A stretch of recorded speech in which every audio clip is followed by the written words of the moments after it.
Tantor Audio, a division of Recorded Books, presents The Tuskegee Syphilis Study, an insider's account of the shocking medical experiment conducted by government doctors against African American men, by Fred D. Gray. Narrated by David Sadzin. Forward. When President Clinton, in a ceremony at the White House on May 16, 1997, addressed 5 elderly African-American men, ages 89 to 109, and the family members of others who could not be present, he brought a symbolic resolution to one of the most shameful episodes in U.S. medical history. The President of the United States looked these men in the eyes and said, "The United States government did something that was wrong, deeply, profoundly, morally wrong. It was an outrage to our commitment to integrity and equality for all our citizens. The American people are sorry for the loss, for the years of hurt. You did nothing wrong, but you were grievously wronged. I apologize, and I am sorry that this apology has been so long in coming." As attorney for the participants in what became known as the Tuskegee Syphilis Study, I was deeply moved. Yes, in one sense it was true what the critics were saying, that the president's apology was too little and too late. Yet for these surviving men and family members, and for the conscience of the nation, it could never be too late to make amends for a terrible injustice. When someone hurts you, their telling you that they are sorry for what they did is a healing act. This is no less true when it is your government that has committed the wrong. World history teaches us that governments rarely admit moral culpability for their wrongful actions. And what had the United States government done that was so wrong? Put in its simplest terms, the government used 623 men as human guinea pigs in a misguided 40-year medical experiment. That in itself would have been bad enough. The moral and ethical injury was compounded by the fact that all of these men were African American, predominantly poor and uneducated, and were deliberately kept in the dark about what was happening to them. It is pointless to try to weigh one person's suffering against another's, and I am not for a moment equating the Tuskegee Syphilis Study with the horrors committed in the name of science by Nazi doctors against Jews at Dachau and other places during World War II. But the principle is the same. The Nuremberg trials against Nazi war criminals resulted in a set of standards under which the civilized world agreed that human beings would not be used as research animals, and that doctors would never forget that their first duty is to heal their patients. The Tuskegee Syphilis Study reiterates the necessity for commitment to these ideals. As an American citizen, it shames me to realize that the Tuskegee Syphilis Study, which began in 1932, continued under the supervision of U.S. government officials and highly trained medical professionals until 1972, more than 2 decades after the Nuremberg trials. Thus, as I sat on the front row in the East Room of the White House on a warm May 16, 1997, I felt the President's apology on behalf of the American people was a significant step in the right direction. Observing the ceremony, I reaffirmed my commitment to help ensure that the lessons of the Tuskegee Syphilis Study were widely known and that some lasting good will come out of the tragic situation. This book tells the inside story, the real story, of the Tuskegee Syphilis Study, the lawsuit that eventually brought some compensation to the study victims and survivors, and the events culminating in the White House apology. This book also explains the plans to create a prominent memorial and research center in Tuskegee, Alabama, as a permanent legacy of the experiment and of the rich history and culture of the area. I wrote this book because God placed me in a position to do so. My first book, Bus Ride to Justice, told how I became a civil rights lawyer after growing up in segregated Montgomery, Alabama. My hard-working mother and my supportive community encouraged me to get a college education and then go to law school, even though I had to leave my home state to find a law school that would admit Negroes, as we were then called. After graduating from Case Western Reserve Law School, I could have taken a job in Cleveland, Ohio, but I returned to Alabama, determined to destroy everything segregated I could find. At the age of 23, I became one of only 2 African-American attorneys in Montgomery. One of my first clients was Rosa Parks, who was arrested after she refused to give up her seat to a white man on a segregated city bus. Subsequently, I became the attorney for the Montgomery bus boycott and its inspired leader, the Reverend Dr. Martin Luther King, Jr. I worked with Martin King, Rosa Parks, E.D. Nixon, and other giants of what mushroomed into the civil rights movement.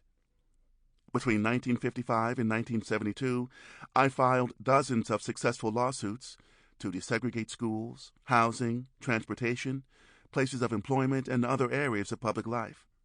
In the mid-1960s, I moved my residence 40 miles up the road to Tuskegee, Alabama, and in 1970 I became one of the first 2 African Americans elected to the Alabama legislature since Reconstruction. Meanwhile, I continued to busy practice in both civil rights and more routine legal matters. I was also a full-time minister in the Church of Christ. I was involved in the community and, I believe it is fair to say, was probably the best-known African-American attorney in Alabama. Yet, until the Tuskegee Syphilis Study became public knowledge through news reports in 1972, I was unaware of the experiment that had existed in my community for 40 years. As far as the general public was concerned, the study had been kept a total secret. Nevertheless, when one of the men involved in the study approached me, I immediately recognized the seriousness of what had been done. The man rightfully felt, based on what was being reported in the media, that he had been mistreated and he wanted me to sue whoever was responsible. Consequently, I filed the lawsuit, and with the help of my colleagues, eventually won a settlement on behalf of all the participants in the study. Over the years, I remained in close contact with many of the surviving participants. I included a chapter on the case in Bus Ride to Justice, which was published in 1995. Then, in 1997, the home box office cable television company presented the dramatic film Miss Evers' Boys, which was based on the Tuskegee Syphilis Study. Many of the men involved in the study were deeply offended by this movie, which they felt misrepresented them and the facts of the study. In any case, this movie and a stage play of the same name brought the case back into the media spotlight. Over a period of time, many people, including myself, realized that even though there had been a settlement in the lawsuit on behalf of the study victims, and the study itself had been ended, there were still unresolved issues that should be addressed. Gradually, the idea emerged for a public apology from the federal government to the victims of the study, including surviving participants and the families of those who had died. For several months, my late wife and I worked together on events which led to the presidential apology. Now, using case files, personal knowledge, and interviews and statements of numerous people involved in various aspects of the study, I have compiled a record which I hope will be compelling and useful listening for students, teachers, researchers, and anyone interested in understanding why and how such an episode could have happened. This book has been written in the hope that the past will not be forgotten and that this type of occurrence will never happen again. It has been said that those who forget the past are condemned to repeat it. I love my country, and I believe that, through the help of God, the long pendulum of history is slowly swinging in the direction of justice and equality. Nonetheless, the history of African Americans has been too painful to repeat, so we had best remember and remember well. Fred D. Gray, Tuskegee, Alabama. 1. Introduction. In July 1972, while flying from Washington, D.C. home to Montgomery, I was reading the newspaper when my eye was caught by an article about a medical experiment in my adopted hometown of Tuskegee, Alabama. The article, by Associated Press reporter Gene Heller, described how the study was initiated by the United States Public Health Service in 1932 with the intent of collecting data about the effects of untreated syphilis. According to the article, the study used as subjects some 600 African-American males from the rural areas in and around Macon County, of which Tuskegee is the county seat. More than half of the 623 men had syphilis. The others, a control group, did not. Over the next few days, additional articles and broadcast reports provided more details. These reports floored me for several reasons. I was shocked to learn that the study had been going on for 40 years. I was born and reared in an adjacent county, and I started handling cases in Macon County soon after I passed the Alabama bar exam and hung out my shingle in 1954. I had opened a law office in Tuskegee in 1958, had been living there since 1965, and had represented the county in the state legislature. Tuskegee is not a big place. In 1972, the population of the county was only 25,000, and I had probably shaken the hands of half of them.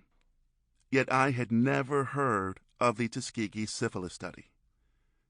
It was astounding to me that such a study could have avoided public discussion for 40 years. I later learned that the medical research community was quite familiar with the study, but that certainly was not the case with the general public. Secondly, the news story, brief as it was, outlined what could only be viewed as an alarming atrocity, and yet another example of racial injustices perpetrated by government in segregated Alabama. In this case, not by the state of Alabama, but by the federal government. Syphilis is an equal opportunity disease. It can be transmitted from black or white genitals just the same, and it equally ravages black or white neural systems, brains, hearts, and other organs. Yet each of the 623 study subjects was an African-American male. Furthermore, they were predominantly poor, uneducated, and, in rural Alabama in 1932, would have been extremely unsophisticated about medical treatment in general. As I said, I was shocked, but I was hardly surprised. I had witnessed many areas where African Americans had been treated unjustly. This case was simply especially appalling because it was officially sanctioned by the federal government and involved life or death situations for several hundred United States citizens.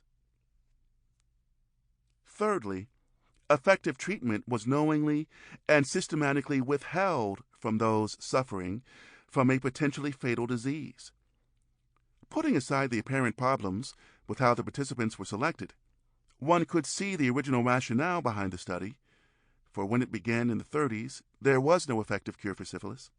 But by the 1940s, penicillin had been discovered and found to be highly effective as a treatment for syphilis. By the end of World War II, penicillin was a readily available and relatively inexpensive cure for syphilis. Yet for another 2 decades, officials in charge of this study deliberately withheld treatment from the diseased majority of its participants. I thought it was a tragedy that these poor rural men in my county had suffered such an injustice. On July 27, 1972, Mr. Charlie Pollard, a Macon County farmer, came into my office and asked if I had read about the men who were involved in the tests for bad blood. He said he was one of the men.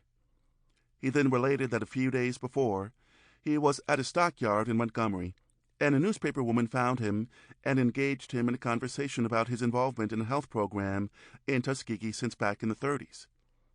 The reporter was asked if he knew Eunice Rivers, the nurse who worked with the men in the testing program from the beginning to end. He stated that he did. Mr. Pollard related to me in detail his involvement. His statement confirmed the news reports I had been reading and watching on television.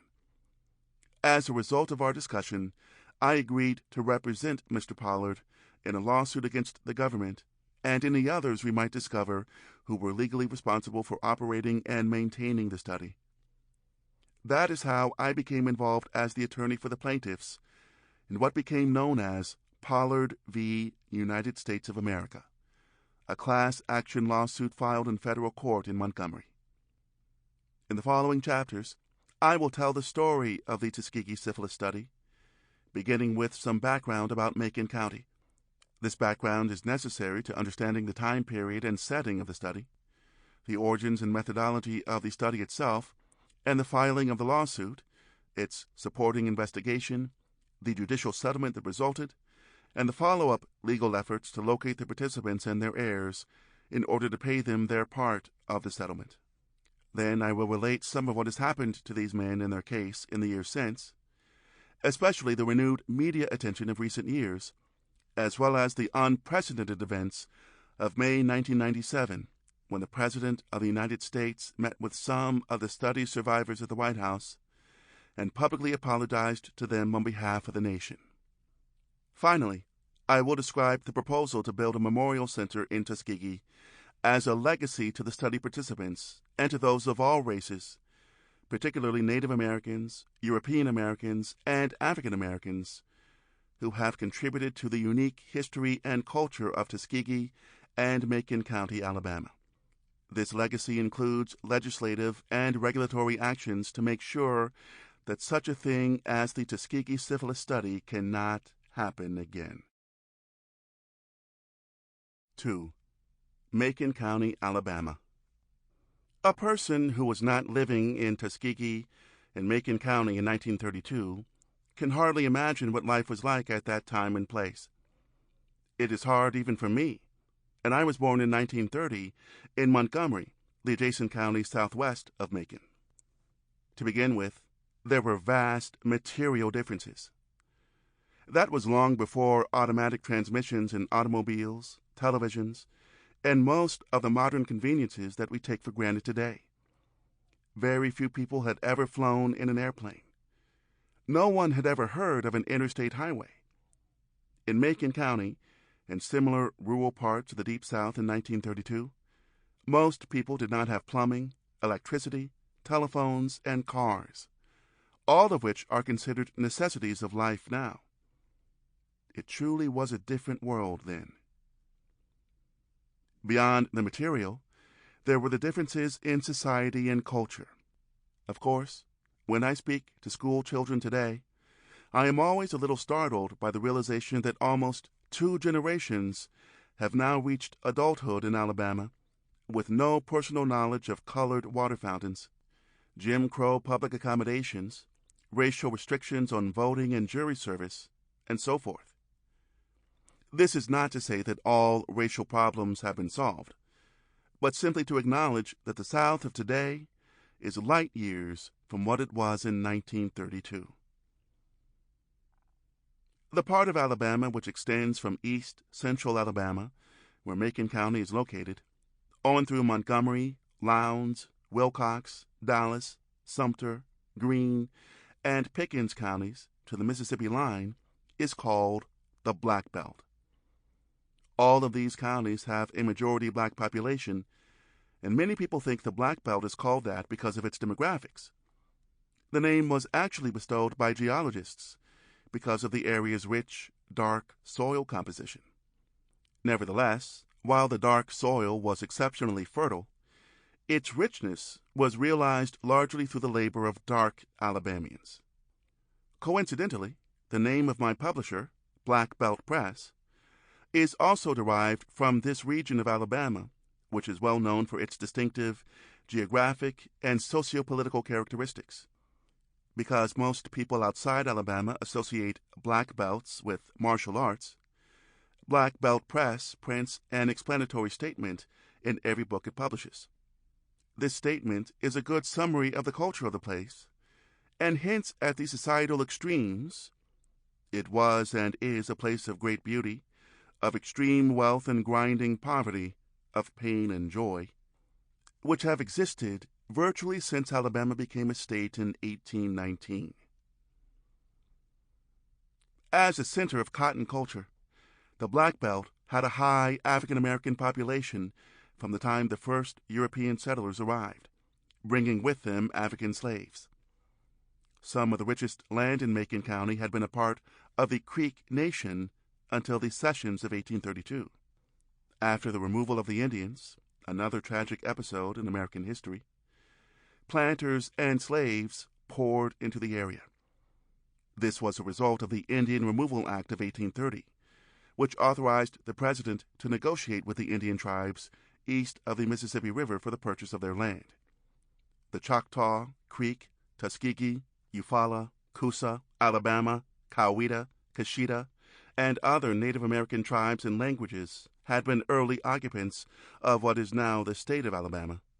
Ultimately, many Indians were isolated far from their fertile homelands on barren, barely habitable land in various desolate areas of the western United States. Prosperity in Macon County did not last, however, because by 1850 the harsh agricultural practices of the time had farmed out some of the best cropland. Between the agricultural decline and the upheaval of the Civil War, Macon County actually lost population in the middle third of the 19th century. Still, after emancipation, most of the former slaves stayed in the area and continued to till the soil as sharecroppers or tenant farmers or simply as hired laborers for the white landowners. By 1930, Macon County's population was 27,103, of which 22,320 were African American. According to government statistics, the average income in Macon County was only $1 to $2 a day. The 1940 census showed that there were 5,205 farm-dwelling units in the county, of which 4,500 were in need of major repairs, had no running water, no electricity, and no toilet within the structure. In other words, conditions were bad in Macon County in 1932. There were only two incorporated towns, Tuskegee and Notasulga. The Great Depression had begun, and it was harder than ever to earn a living.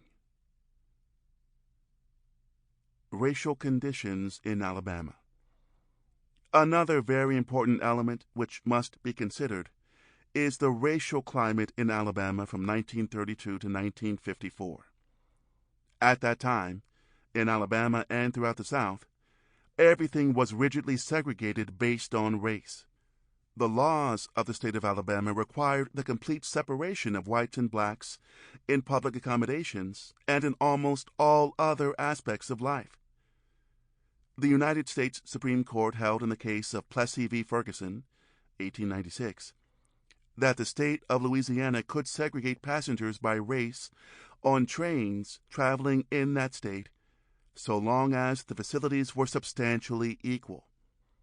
This was the beginning of the doctrine of separate but equal, though in practice the result was separate but unequal because facilities provided for coloreds rarely, if ever, were the same as those provided for whites. In 1938, the court extended that doctrine to education in the case of Gaines v. Canada ex relatione. We were thus plagued with separate but equal until May 17, 1954. On that day, the Supreme Court held in Brown v. Board of Education that separate educational facilities were inherently unequal and that the doctrine of separate but equal had no place in the field of education. However, when the study started, segregation was the law of the land. In addition, during the beginning and extending into the early phase of the study, African Americans were still being lynched with sickening regularity. The lives of African Americans in Alabama during that period of time were not worth very much. It was during this time also that the infamous Scottsboro Boys case was making headlines in Alabama and across the nation. This is a case in which two white women accused several African Americans of raping them in North Alabama. Ultimately, in a trial which legal experts have considered biased and based on suspect evidence, the accused were convicted and given life sentences. Several died in prison. One, late in life, was granted a pardon. The point is that given the racial conditions of the day, it was not difficult for the average white person in Alabama to participate in the study of untreated syphilis on African American men. Tuskegee Institute. Because of the existence of Tuskegee Institute, led by Booker T. Washington, there were a larger than average number of well-educated, what would now be called middle class, African Americans living in Tuskegee.